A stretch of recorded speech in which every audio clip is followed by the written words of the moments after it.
Hey guys, welcome to another video. So Camp NaNoWriMo is just around the corner and I am so excited because even though I've taken part in regular NaNoWriMo for 2 years in a row with a 50-50 result of a win last year and an ultimate fail the year before, I'm really looking forward to taking part in the mini ones because, I don't know, it's just bringing that community together again and being able to revise old projects but still open doors up for new projects, and I don't know, it just feels a little bit more freeing and fun and I'm really looking forward to it. But anyway, that is a tangent that I've already gone down and will most likely go through again later on. So anyway, so today as kind of a prep towards Camp NaNoWriMo, I'm going to be taking a look at the top 5 writing apps that I personally use, and even though I may not use them on a full-on regular basis, I do still go to them the most, I suppose. So here we are, without further ado,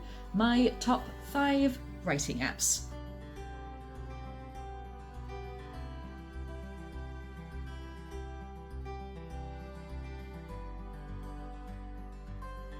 Before we get into it, I would just like to say that this is not necessarily in any particular order.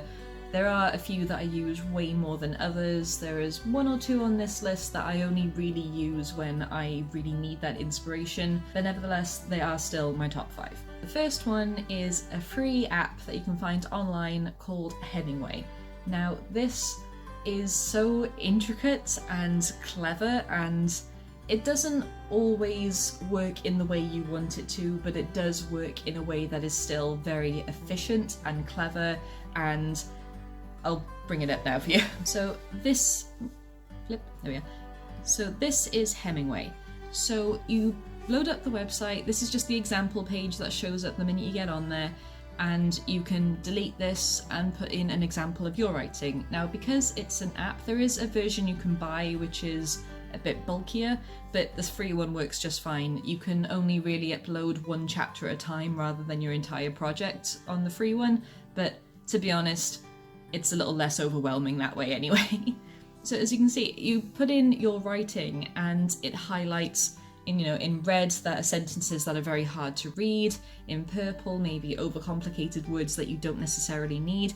It just helps so much with editing, and it's just a lifesaver, especially since I finished the first draft of my first branded book, and I've had the feedback from beta readers and they were all fair, they were all honest, and they gave me so much to work with, and this has really been helping with my editing process, and it takes a lot of the strain off. It still makes you, use your brain. You still have to think, you still have to, if you see something that's highlighted in red, for example, you may not agree with what the website is trying to tell you, but it does give you an outline of how you could adjust it here and there. So it's a win-win. It's just a great app. The next one on my list is actually a bit of a bland one. It's nothing special, but it does the job and it's great for sharing with beta readers, and that is good classic Google Docs.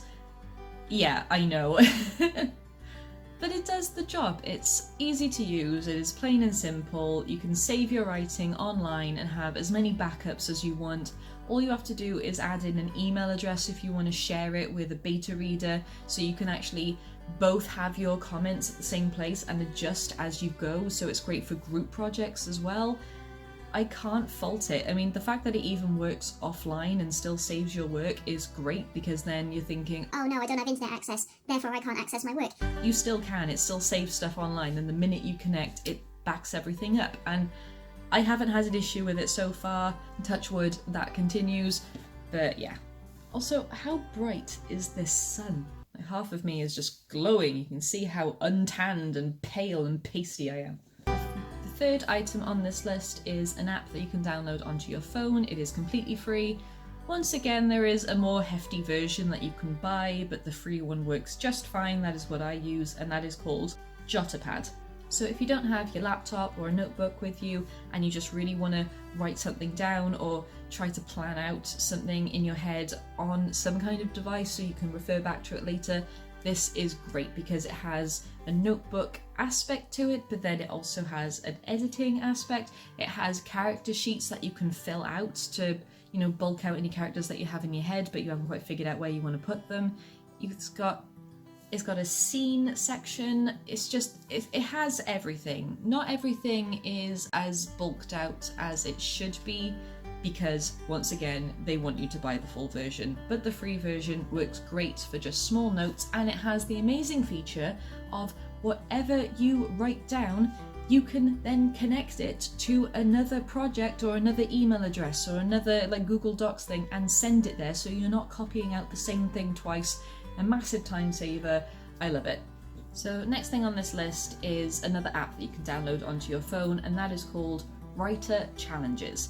Now, it's not going to help you with editing, and it's not going to help you with sharing documents or anything like that, but it is absolutely chock full of writing prompts, writing ideas, inspirational quotes, and you can even add your own writing prompts to it. There are so many challenges on here, so it will give you like a small writing prompt, a word count, a time limit, that kind of thing, and you just run with it. It's great because you can pick from any single prompt, any single challenge, do whatever you want with it, and then if you just want to make it a short story, you can, but if you want to use some of this for inspiration and put it into an actual full story, or use it for a character prompt, something like that, you can. And the fact that you can even add your own prompts to the website and just, you know, there's a little bit of give and take, it just adds this community aspect to it, and it's really fun, it's simple. I mean, you can get the same thing online, but it's good that the apps are just constantly updating, and I just find it fun.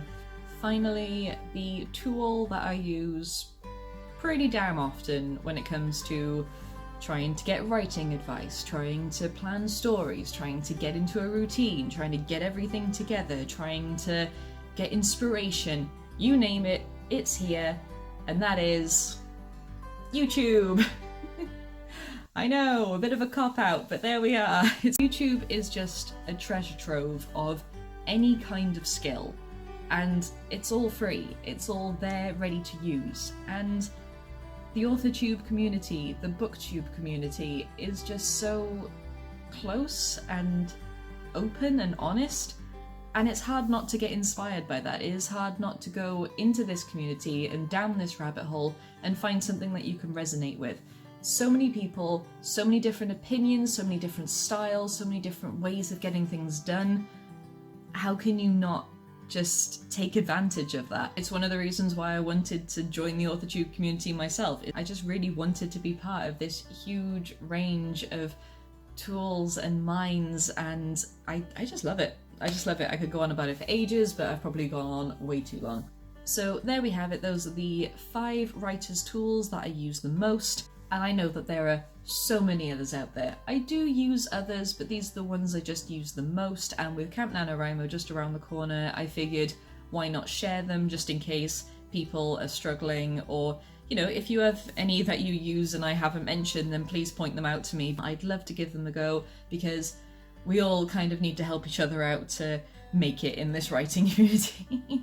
All that jazz. So yeah, I'm going to end this video here. These are my top 5 writing tools. I hope you enjoyed. I hope you're having an amazing week, month writing experience, and I will see you all in the next video. Goodbye, my scribblers.